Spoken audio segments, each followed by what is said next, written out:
Hey everyone, and welcome back to another King Arthur Legends Rise video. So in today's video, we're going to be talking about the key areas that you should really focus your account on if you want to be most efficient with progressing your account. Now, I've done this in all the wrong ways, so yeah, I did it the wrong way. But the nice thing is I'm able to present this stuff to you if you're just starting out, so you don't make the same mistakes I do. Or did. So without further ado, let's kind of jump into that. So first things first, down in this bottom left-hand corner, Royal Road, if you follow this, you're going to be on the right track. You're going to be kind of helping your account progress the way it should. However, if you go too far down this road, you might get stuck kind of like where I am. And it's because I didn't prioritize the right things. So the first thing that I want to talk about is all of the ways that you can actually progress your account, right? And we're going to pinpoint just a few examples of it because this is where I really want you to focus. So the first one is with your heroes, right? If you get your hero up to level 60, it is such a huge boost in power level for you. If you're stuck on a stage and you increase, a couple of your heroes to level 60, you might be able to complete the next 2 stages. Now, I know a lot of this is probably obvious, but this is the largest boost to your account that you can do. So just for comparison purposes, look at Sarah here, who's a rare. She's level 60, and look at her stats in comparison to someone like Sigrund. So 9,000 HP versus 18,000. Now, granted, Sarah does have some different types of gear on her as what Sigrund would have, but Sigrund's gear is, not really any slouch. So keep that in mind. But yeah, just the raw stat differences are absolutely nuts. So taking a hero up to level 60 is a big deal. Rares cost way less to do it. Like if I were to advance this rare, it would take 25 of these mythic mana orbs and also these materials. But these are farmable in story mode, and it goes really, really fast in my opinion. But if you look at a legendary, it's double the amount, okay? Now, again, this might be common sense, but if you get your hero up to level 60, just greatly increase their power level, but the amount of time it'll take you to get 50 of these mythic orbs, and this is the point of this kind of tangent, if you don't have a Plane of Beasts team, it's going to take you way longer, which is the thing that I failed to realize. So you really should prioritize your Plane of Beasts teams before you really focus on other areas, because this all stacks upon itself. If you don't have the 60s, you won't be able to move on to the next part that I'm telling you about. And if you don't move on to the next part, it's going to take you longer to actually level up your heroes and have the amount of gold to spend to level up your heroes. So Penveed is really the very first part of this equation. Now, thankfully, the game gives you 3 really good heroes for this dungeon. The problem is a lot of people really sleep on Tristan. I think they just feel like, oh, there's better legendaries out there, which there are, right? However, he is fantastic in this dungeon. He's fantastic in it. This boss has pretty high speed, and then it also puts a debuff on you that reduces your attack speed. So then he just gets a bunch of turns, and he'll eventually wipe you out. Now, Tristan does, however, have a really nice debuff that not a lot of heroes have, and that is attack speed down. So this is the amount of... it's the rate of which the attack bar increases. So if attack speed is down, then of course the boss will fill his bar a lot slower. So it's a very great debuff. And as you see here, one common has it, which you're never going to use. 2 uncommons, which might be viable. However, this uncommon, you need a special relic. And then Ban here is also a very good hero, but it's on a specific relic that has this. Tristan, however, has this on his skill 1. So if you look at his skills on his skill 1 for his relic, the baseline relic that you get, 80% chance to inflict attack speed decrease 2, which I believe is 40% for 2 turns. And you can just spam this attack. It's very, very strong. So I wouldn't say you need to like level 60 Tristan. However, once I started leveling him up, I was able to then pass Plane of Beasts 9, which increased the rate drop of this Mythic Mana Orb. So that is the first thing. Do not slout. I'm combining two words. Do not slack on Plane of Beasts, okay?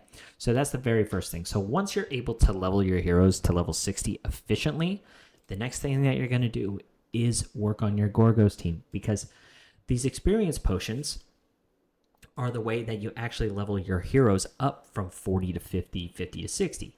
The Plane of Beast orbs just get you to that next star level so you can actually increase the level of your heroes. So these two kind of go hand in hand, but this is really, really important. So then next, Gorgos, he's dropping your gold and he's dropping your XP potions. Now, I have all of the heroes necessary to do this. However, they're just not leveled enough. Like, I need to level them to 60 so they can survive more, so they can eventually go in and beat Gorgos on higher stages, because for Gorgos, it's all about damage over time. So, you have people like a Solday, you have heroes like Rosier. If you don't have Rosier, the game gives you a really good hero for this, which is Anguish. He's not really used anywhere else, which kind of stinks, which is why I'm leveling up Rosier, because she's just a really good hero in general, and she's really good in this dungeon. But they give you Anguish after like 14 days, but you should pull at least one copy. And if not, I'll show you where you could possibly, go get one earlier. But yeah, the name of the game with Gorgos is all about damage over time. He takes additional damage from damage over time effects. It's like a unique ability on his dungeon. But Chill is one of these things where they'll take 3% of their max HP each turn for each chill they have on him. And then on top of that, it lowers the attack speed of the boss. So Anguish is another great option. But you can basically do this with just all rares and uncommons. There's plenty of guides out there showing you how to do this. I, however, slacked on the necessary heroes to build to eventually progress. So even though my Penveed team is okay now I don't really have a super efficient team to get the XP to level up, so I'm just really far behind. So those two go hand in hand with the level 60. Now, the second biggest way to increase your account power is by doing this dungeon, the Frozen Plain. Now, this boss is pretty hard. Like, I'm struggling here as well. However, this is the only place in the game that drops these uncommon relic breaths. This is the highest thing that you can actually farm to upgrade your relic. There are higher versions of this that they give as rewards. However, this is the only one that you can farm. And this levels up your individual relics from 0 to 40. Like, it's your experience potions for your relics. So on your relics, they can go all the way up to 6-star, which will then allow them to be level 60, like your heroes. And it's the same exact thing.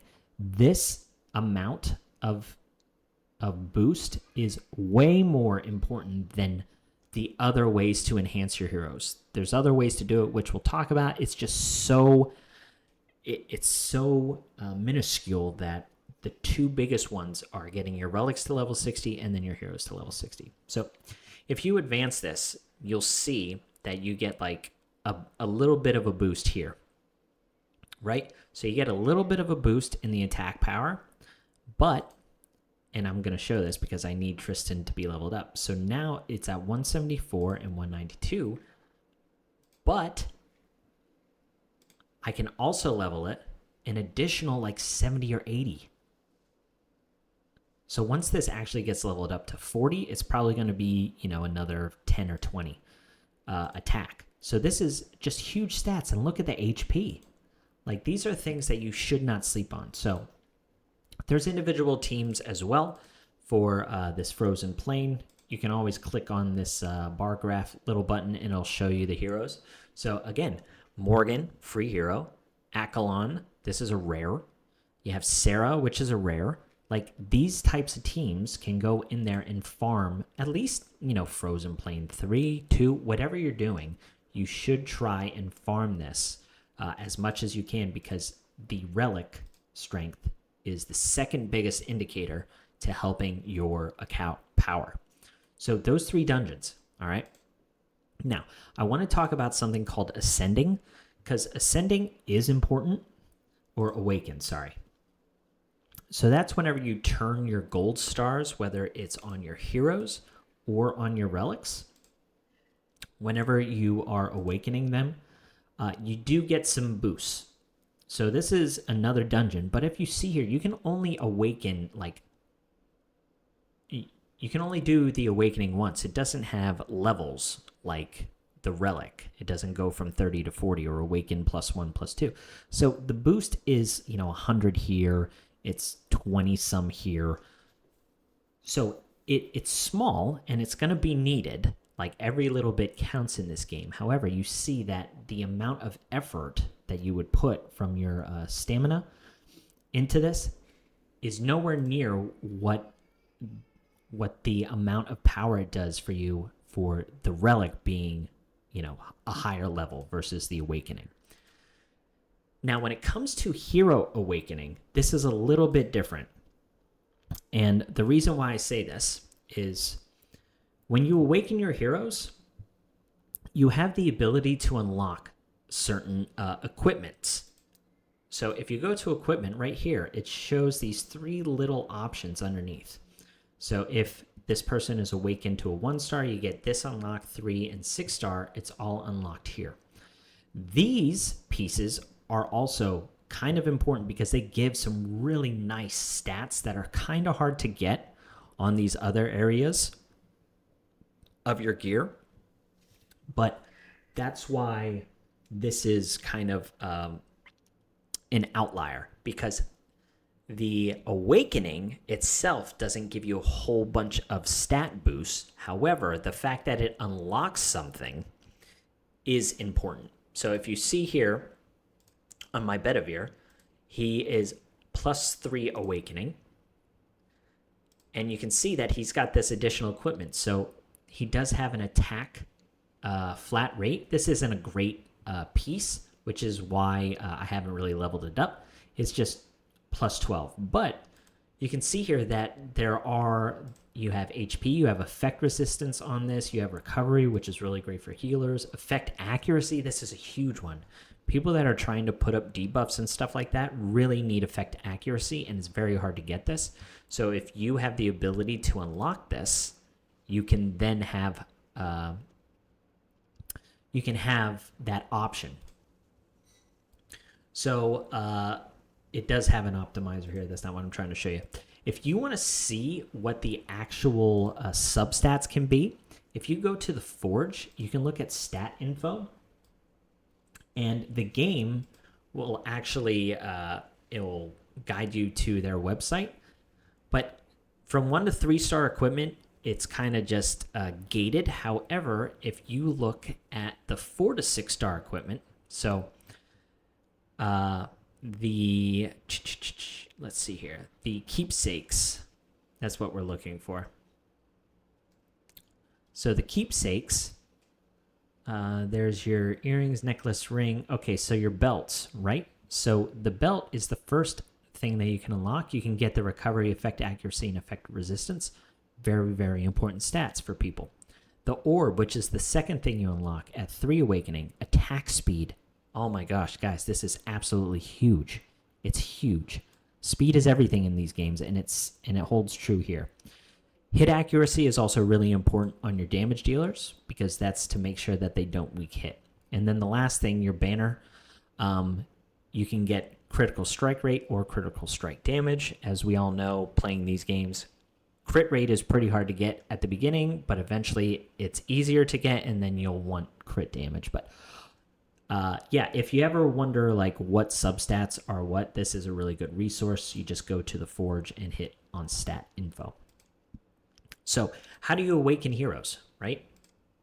So awakening heroes is through the favor dungeons. This is where you need these crows, and the lower stages of awakening require easier the statues is what they're called. But where you go to awaken your heroes are in the favor dungeons. Now these rotate, and they're all open on Sunday. But this is based on your heroes and the kind of clan or guild or whatever you want to call that they're in. So what's nice about the stag theme is your Tristan and Kay, which you should be leveling up, can carry you all the way up, to Stag's Favor 4 for sure, where you're getting all the necessary items that you need to at least get the first awaken available to you.